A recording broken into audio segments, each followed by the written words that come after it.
आप देख रहे हैं पीबीएन न्यूज, मैं हूं शब। हिमाचल प्रदेश में राज्यसभा सीट पर मंगलवार को चुनाव हुआ। इसके परिणाम में हर किसी को चौंका दिया है। जी हां, चुनाव में भाजपा प्रत्याशी हर्ष महाजन और कांग्रेस उम्मीदवार अभिषेक मनु सिंघवी को बराबरी के वोट मिले हैं। वहीं कांग्रेस के 6 विधायकों ने क्रॉस वोटिंग की है, जहां बीजेपी ने चुनाव जीतने के लिए एड़ी चोटी का जोर लगा दिया है। विधानसभा में बीजेपी के केवल 25 विधायक होने के बावजूद ऐसा उलटफेर हुआ है कि अंत में कांग्रेस को हार माननी ही पड़ी। वहीं क्रॉस वोटिंग के बाद बीजेपी उम्मीदवार के मतों की संख्या बढ़कर 34 हो गई है, जहां दोनों ही दलों के पास 34 वोटों का आंकड़ा है और पर्चे डालने के बाद बीजेपी के उम्मीदवार हर्षवर्धन की जीत हुई है। आपको बता दें कि हिमाचल प्रदेश राज्यसभा चुनाव परिणाम और क्रॉस वोटिंग पर केंद्रीय मंत्री अनुराग ठाकुर ने भी कहा है कि कांग्रेस ने बड़े बड़े और फर्जी वादे करके हिमाचल प्रदेश में सरकार बनाई है, जहां सरकार बनने के बाद उनमें से कोई भी वादा पूरा नहीं किया है। आइए जानते उन्होंने आगे और क्या कहा है। हिमाचल प्रदेश में बड़े बड़े वायदे करके और झूठे झूठे वायदे करके कांग्रेस की सरकार बनी और सरकार बनने के बाद वो वायदे पूरे नहीं हुए।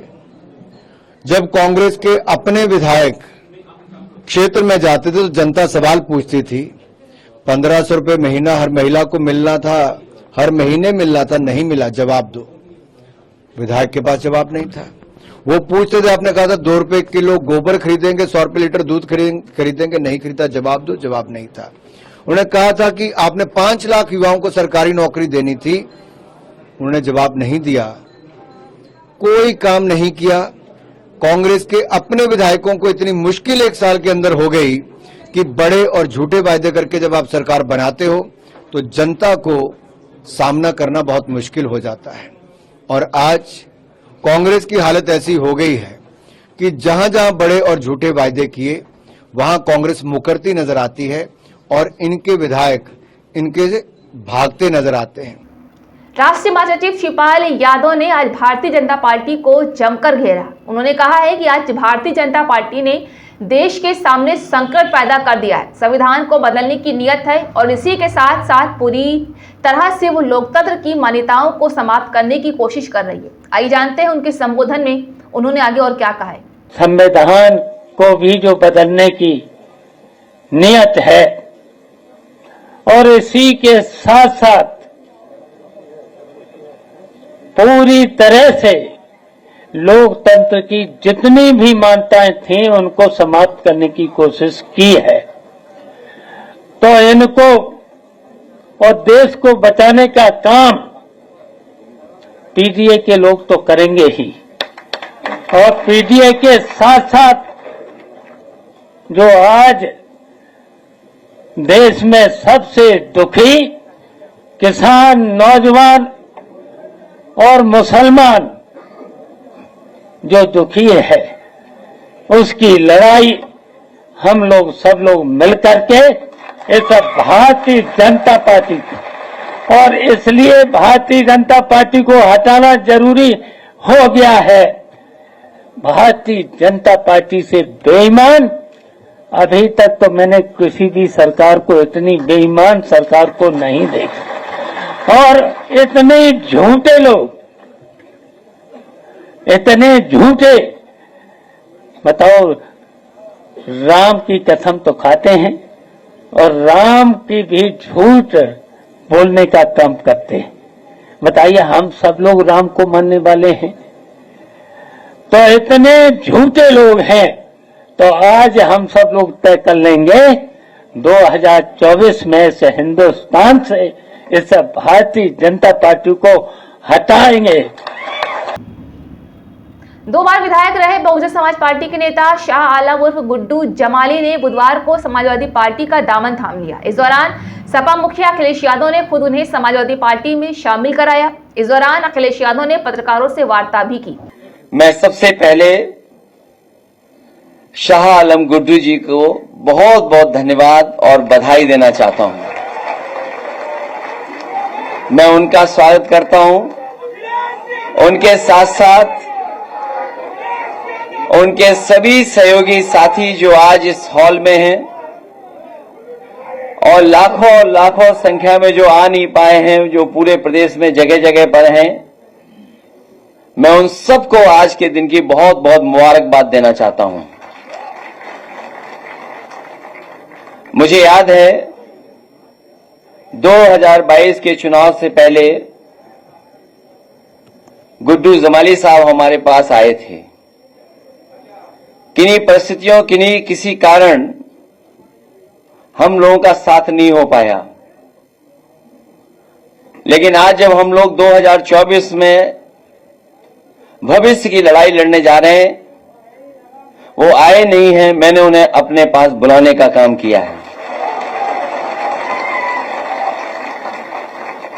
मैं अपनी तरफ से और पार्टी की तरफ से पूरा भरोसा दिलाता हूं, जिस जिम्मेदारी के साथ आप दूसरे दल में थे,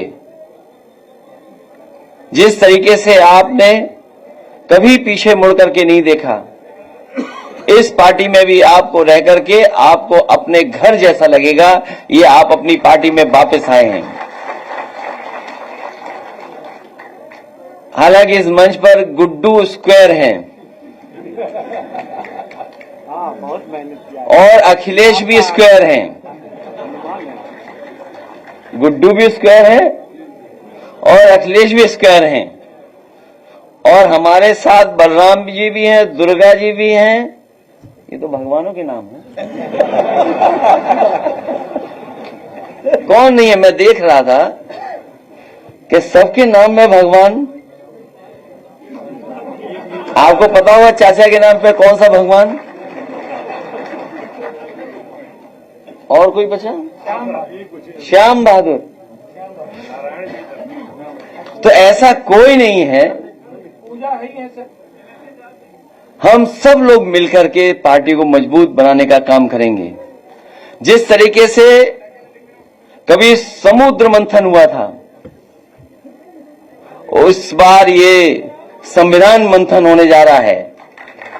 एक तरफ तो वो लोग हैं जो संविधान को बचाना चाहते हैं, संविधान की रक्षा करना चाहते हैं, संविधान के रक्षक होंगे, और दूसरी तरफ वो लोग हैं जो संविधान की धज्जियां उड़ाना चाहते हैं। तो एक बार कभी हुआ होगा समुद्र मंथन, इस चुनाव में होने जा रहा है संविधान मंथन। मुझे खुशी है इस बात की कि गुड्डू जमाली जी के आने के बाद न केवल आजमगढ़ बल्कि पूरे उत्तर प्रदेश में एक नई ऊर्जा के साथ एक बड़ा संदेश जाने का काम कर रहा है। और हमें खुशी इस बात की भी है कि हमारा पीडीए परिवार बढ़ता चला जा रहा है। ये जो पीडीए परिवार है, ये बढ़ता हुआ चला जा रहा है, और हम जितना परिवार बढ़ा लेंगे उतनी ही ताकत से 2024 में भारतीय जनता पार्टी को हराने का काम हम लोग मिलकर के करेंगे। मैं एक बार फिर गुड्डू जमाली साहब का, क्योंकि वो कारोबार भी करते हैं, राजनीति और सेवा के साथ साथ समाज के जो गरीब लोग हैं उनका दुख दर्द दूर करने का प्रयास करते हैं, हर समय उनके साथ तैयार खड़े रहते हैं, और वहीं वो कारोबार भी करते हैं। तो ये बात समझते हैं कि जो कारोबार करने वाले लोग हैं वो कभी भेदभाव नहीं कर सकते, ना धर्म का ना जाति का, क्योंकि कारोबार से लोग जुड़ते हैं। कोई भी कारोबार उठा करके देखने आप, उसमें सब लोग शामिल हैं। कारोबार करने वाला कभी भी भेदभाव नहीं कर सकता। इसलिए मुझे खुशी है इस बात की कि एक मजबूत नेता हमारी पार्टी में शामिल हो रहे हैं, उनका पूरा सम्मान करने का काम हम लोग करेंगे।